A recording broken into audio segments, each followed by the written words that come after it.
जय हरी शेतकरी मित्रांनो, पुण्यश्लोक अहिल्यादेवी होळकर घरकुल योजनेअंतर्गत सन 2023-24 व 2024-25 मध्ये कार्योत्तर मान्यता देण्यात आलेल्या घरकुलांसाठी निधी उपलब्ध करून देण्याबाबत राज्य सरकारने एक शासन निर्णय निर्गमित केलेला आहे।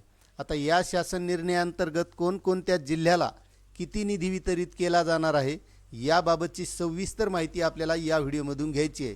त्यामुळे तुम्ही जर आपल्या चॅनलवर नवीन असाल तर चॅनलला सबस्क्राईब करा, व्हिडिओला लाईक करा आणि जास्तीत जास्त बांधवांना ही माहिती शेअर करा। तर शेतकरी मित्रांनो, 22 जुलै 2026चा हा शासन निर्णय आहे। या शासन निर्णयाअंतर्गत पुण्यश्लोक अहिल्यादेवी होळकर घरकुल योजनेअंतर्गत सन 2023-24 व सन 2024-25 मध्ये संदर्भ क्रमांक 1 ते 11 येथील शासन निर्णयान्वये कार्योत्तर मान्यता देण्यात आलेल्या घरकुलांना खालील तक्त्यात नमूद केल्याप्रमाणे 4 कोटी फक्त इतका निधी वितरित करण्यास राज्य सरकारनं मान्यता देण्यात आली आहे।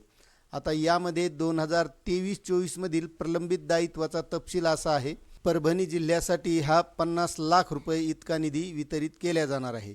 त्यानंतर 2024-25 मधील प्रलंबित दायित्वाचा तपशील असा आहे।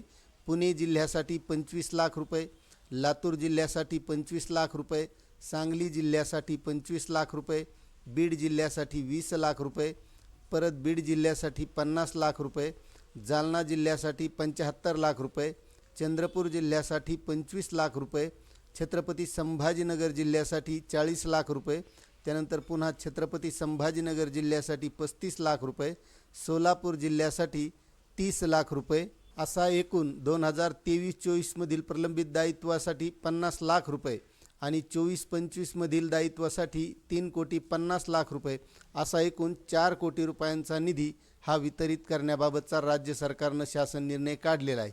आपल्याला शासन निर्णय कसा वाटला नक्कीच कमेंट करा। चॅनलवर नवीन असाल तर सबस्क्राईब करा आणि जास्तीत जास्त बांधवांना शेअर करा। धन्यवाद।